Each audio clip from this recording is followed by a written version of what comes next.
Hello, my name is Michael O'Keefe, aka The Movie Wizard. If you enjoy this interview and want to hear more top-notch film industry conversations, please press the thumbs up, subscribe to this channel, and hit the bell to stay in the know. Hello, Peter Kuplowsky. Before we get into the movies of Midnight Madness at TIFF 2021, could you tell me the ground rules for these public screenings? The ground rules for the public screenings. Yeah. I mean, we're adhering to Ontario COVID-19 regulations. Masks will be on in the cinema. We won't have a concession, I'm afraid. So there'll be no temptation to remove them to scarf down popcorn, unfortunately. But hey, we usually showed movies at the Ryerson at midnight, and there was no popcorn to be had there. So hopefully it's not too much of a change up. But yeah, social distancing. The venues aren't going to be sold to capacity. There will be social distancing practice within the venues themselves. And we're still looking to see exactly what those numbers will be, because the regulations are changing week to week, and TIFF has put into place a number of plans and backup plans upon backup plans, depending on whether things swing one way or the other. And will it be at the Ryerson Theater? Unfortunately, the Ryerson is not one of our venues this year, I'm sorry to say. Most of the events will be at the TIFF Bell Lightbox Cinema 1, the biggest cinema there. Mm-hmm. However, the opening night film, which I can say, because I don't think the schedule's out yet, but I don't think it's a secret to say that Titane, Julie Ducournau's Titane, is opening Midnight Madness this year, and I have arranged for that to be at a bigger venue, Princess of Wales, which is the first time a midnight film has ever screened at that venue. And I kind of like that. It started with Halloween a few years ago, where midnight started going into these classy joints, and right. I think it's a fun field trip for the audience. We kind of take over the space, so I'm really looking forward to that. The degenerates have taken over. Yeah. Lunatics are running the asylum. That's good stuff. Okay, so I would love for you to explain for people who don't know sort of the philosophy behind Midnight Madness. As you said before, these movies are beyond horror movies. Yeah, I mean, a lot of people kind of assume that it's just a horror section, and I will say that's not a ridiculous or outrageous assumption, especially this year. Most of my films this year I would classify are in some form a horror movie. But when I'm looking for films for the program, I've said this on stage before, I'm not looking for films that are checking off generic boxes. I'm actually looking for films that are adding new boxes and completely coloring outside the lines. Midnight is a cinema for provocation. It's for breaking boundaries, pushing through boundaries, and changing up a formula. And I feel like when people refer to midnight films as genre films, it's what they're really looking at is midnight is a space for genre films to experiment and to create new genres. And I think it's really important that the stuff that I'm playing and my predecessors have played at midnight are the films that point towards the future of the genre. So where are horror movies going to go? Where are science fiction films going to go? Where's action going to go? It's not just about just making a cinematic hamburger that tastes the way you expect a cinematic hamburger to taste. It's adding ingredients that you've never tasted before. Okay, and what's the party situation going to be like for? Yeah, tell me about that. Well, I mean, this is what I don't know. I mean, I'm hoping people bring a lot of energy and enthusiasm. I will say last year, we did have in-person midnight screenings last year. We had a drive-in presentation, and we had some stuff happen at the Lightbox. The stuff that happened at the Lightbox was, a thinner crowd. And so I joked at the time that it was a bit more like Midnight Mass than Midnight Madness. But I do hope that we're going to have a more sizable crowd that will allow for that party atmosphere. I think hygienically, we probably won't be bouncing a beach ball around. I think that probably is something that is probably not great for contact. I think that's too much of a metaphor. I mean, I literally at one point thought, like, what if we make the beach ball look like the COVID ball? But no, I think that's too in poor taste. Yeah. And it's not hygienic. But I'm certainly bringing back my hat stand. I'm certainly encouraging people to applaud and cheer.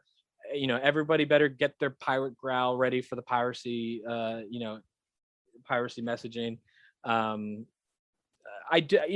still hoping that the spirit follows with the film. And then also, I just hope this year, especially since so many people still will be watching at home, because we're not just an in-person festival this year, all of our, and this was very important to me when putting together my lineup. I really wanted to ensure that all 6 Midnight films could be seen digitally, that I was working with filmmakers and companies that were okay with the new paradigm of film festivals that, you know, have virtual presentations. And so I hope that, you know, when even if you're on your own or you're watching with friends in your apartment, that the discourse around the movie, you know, travels onto social media, and people are talking about the film. And one thing I do like is that the digital screenings are appointment viewing this year, so everyone is watching at the same time, more or less. So the second and third screenings, which won't be at midnight, but they'll be either in the afternoon or evenings, everyone is tuning in at the same time to watch that movie. And I hope that leads to a virtual kind of collective applause when it ends. All right. So how excited should people be that the winner of the Palme d'Or this year, the movie Titane, is playing in Midnight Madness? Yeah, first time ever that the Palme d'Or winner has been selected for a Midnight the Madness section. I mean, this, you know, I mean, it's been a long time coming. You know, we showed, I mean, Parasite won 2 years ago, and, you know, Bong Joon-ho is a Midnight Madness filmmaker, so of course it was only a matter of time for one of our own to take the prize and then come home to Midnight Madness. I think Julia's film is unbelievable. I was so excited. I saw it before it won the Palme and before it played Cannes, and I actually, while watching it, at a certain point I must have stood up because I didn't even realize it. I was no longer sitting watching the movie. I was standing watching the movie. I had my hands over my eyes during one sequence. Julia is so talented at making something, at visceral filmmaking. There's almost like an anti-ASMR experience that you get in this film, where it is firing all your neurons and is affecting your body in such a way that you're not even necessarily prepared for. But I don't want to overhype it, because I think the thing that most people will be shocked and disarmed by with this film is that it is incredibly tender. It is actually a beautiful story about found family and love and paternal love. And it starts off really gnarly, though. Like, the first act of this movie is going to fuck people up, and it's going to be a litmus test. Like, I won't blame anyone who's like, I can't handle this, and leaves, because it's some gnarly stuff at the beginning of this movie. But as it unfolds, it gets stranger and weirder, but also more, you know, beautiful and as I said, tender. But you know, it's absolutely a film from the filmmaker of Raw. So if you enjoyed that film, you can expect the same and more. And I think Julia is just such a bright talent, just such confidence with her composition and vision. There's amazing dance numbers in the film too, needle drops that are going to be on all our playlists for the rest of the fall. Really, I'm so excited to have it, and to have it as the opening night. Sounds great. So tell me about the movie Dashcam. Is it so good that it deserves to have its title in all caps? Yeah. Well, I was a big fan of Rob Savage's Host when it dropped on Shudder during the pandemic, and I've always been impressed with him as a filmmaker. I've played a lot of his short films, and I reached out, and honestly, I had reached out just to catch up because it was the pandemic. I was bored. I wanted to just talk to filmmaker friends of mine, and so I reached out to Rob, and he let it drop that, oh, by the way, I've been shooting something in secret. Like, this is a movie that doesn't even have an IMDb page. It probably does now, but when it was announced, there was no IMDb page. People were calling me going like, what is this movie? Does it exist? Who's selling this movie? Who's representing this movie? Who's in this movie? And we are trying to keep it secret. Like, there's not going to be a lot of details announced until the audience experiences it for themselves. I think this is going to be, though, one of the most provocative films of the festival, and especially in midnight. I think and it's going to be provocative for reasons that I don't think an audience will expect. But I think not only is this movie just like a roller coaster ride that I compare to like Evil Dead in terms of just nonstop gags and like, you know, horror nihilism, where you're just like, oh my god, this person's dead, now we got to run to this place and this person's dead. And it has some really innovative camera work. But the main character of this film is one of the most chaotic protagonists I've ever encountered in a movie. You don't know if you like her or if you hate her, but for me at least, I couldn't stop watching her. I was just so transfixed with this performance and with the wild energy that she brings to the film. And I'm looking forward to how the conversation goes when an audience is confronted with this character and this movie. I think it's going to be definitely one of the most talked about horror movies of the year. Wow. Big words, big words. So as someone who is obviously very Irish with a last name started with an O apostrophe, it's interesting for me to see the country's film industry grow. So does the Irish movie You Are Not My Mother have a lot of spooky Catholic guilt going on?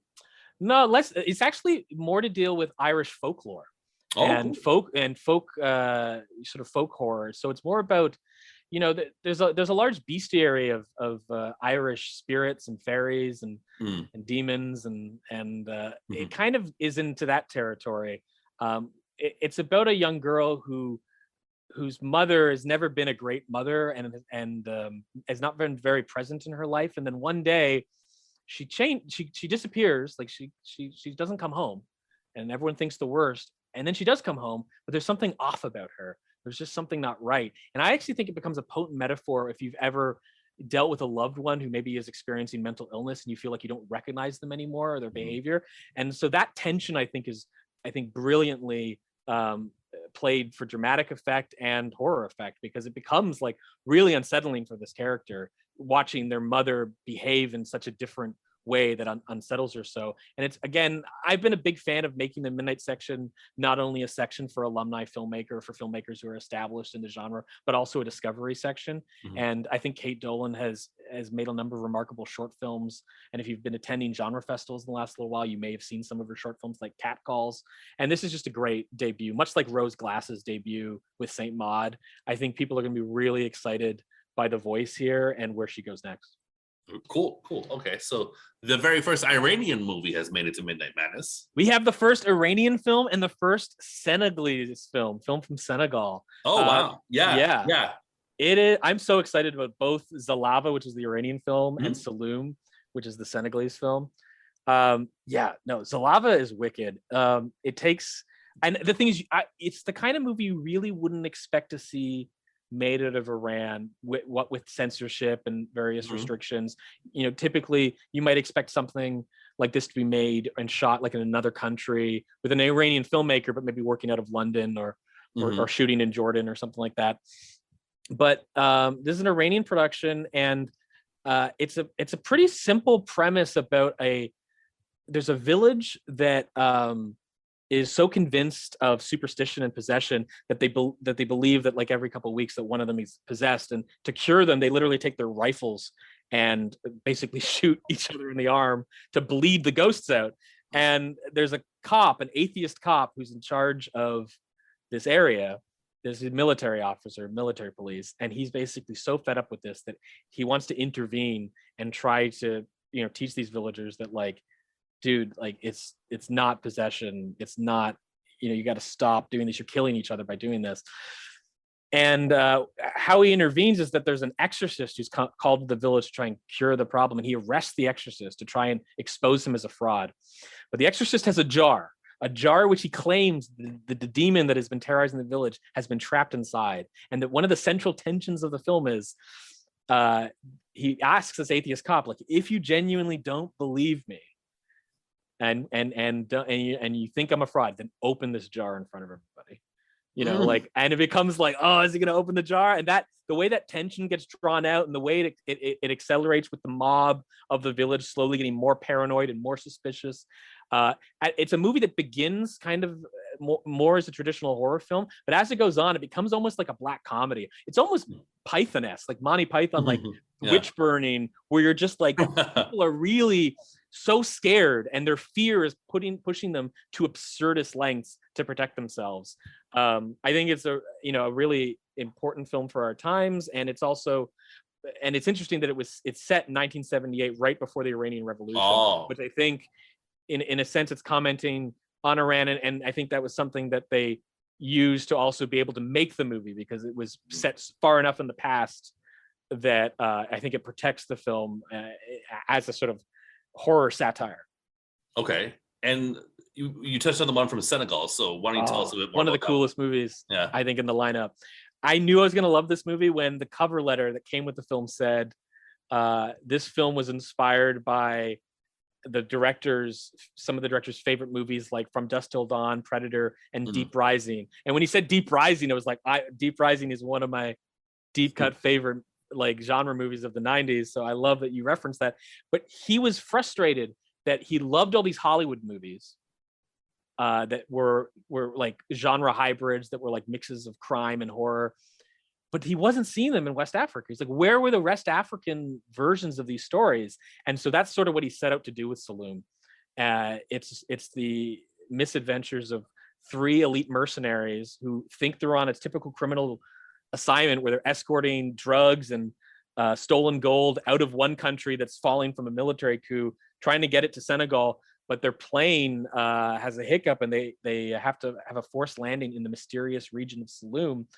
And what begins as kind of a crime movie like From Dusk Till Dawn slowly emerges into something else. And I really don't want to give much away because I had no idea what kind of movie I was in for when I was watching it. And part of the fun was realizing just what kind of genre movie I was in for. I think the cast is amazing. I frankly want sequels. I want to see more adventures with these characters or these actors just in other roles. One of the mercenaries, instead of using guns, he uses grist powder, like voodoo powder. So he'll just like blow smoke in people's faces and then they collapse. And it's so cool. That's awesome. That's awesome. Okay, so the movie After Blue is described on the TIFF website as an erotic sci-fi acid western from a cult iconoclast, which is quite a mouthful. So please help me unpackage what that means. Well, I mean, I'm describing the movie. Yeah, okay. If anyone has seen, Bertrand Mandico made a film a few years ago called The Wild Boys, which was kind of a gender-bending Lord of the Flies film. His sensibility has been compared to Guy Maddin. He a few years ago he established a manifesto of filmmaking, which is all about emphasizing artificiality and non-naturalistic acting styles, and he in-camera special effects is a must for him. It always has to be in camera or optical compositing, and this is just a film that was such a fever dream when I watched it. It was one of the last things I watched just ahead of its premiere at Locarno. And it just built such an amazing world that I just loved marinating it with. It reminded me a lot of the French science fiction film, The Fantastic Planet, but live action, where you're just like every scene, you're being introduced to a new ecosystem that doesn't make any sense, but just looks amazing. And the story is about a woman, basically a human colony exists on this planet After Blue, and the climate of the planet causes hair to grow in weird ways. So women have hair on their necks, and men, their hair grew inward, so it just killed them. So there's no men left on the planet. It's just women. And one woman accidentally unleashes an ancient criminal who was buried by the women years ago, who is a woman herself. And when she gets unleashed, she starts raining death upon the community. And so they say, like, listen, you unleashed her. You and your mother, who's the village hairdresser, have to take this horse and these Gucci rifles, because all the weapons in the movie are named after fashion designers. You got Paul Simon pistols, or Paul Smith pistols, and Gucci rifles. And they have to go on this quest to stop this nefarious criminal who I haven't named yet. And I kind of like, don't spoil it. If the name is out there, it's in reviews of Locarno, but the name of this criminal is so perfect. And I really never got, tired of every time they mentioned this character's name, because it is such a great, it creates such a great image in your head. But yeah, I think if people liked some of the more avant-garde genre films that I've shown, like Let the Corpses Tan, or The 20th Century, or some of Guy Maddin's works, sort of imagine that, but like far more eroticized than even those films, and like grosser and slimier and weirder. There's a trailer online, and honestly, if the trailer looks cool to your eyes, you will have a good time with this movie. Nice. You had me at Fantastic Planet. Yeah, great.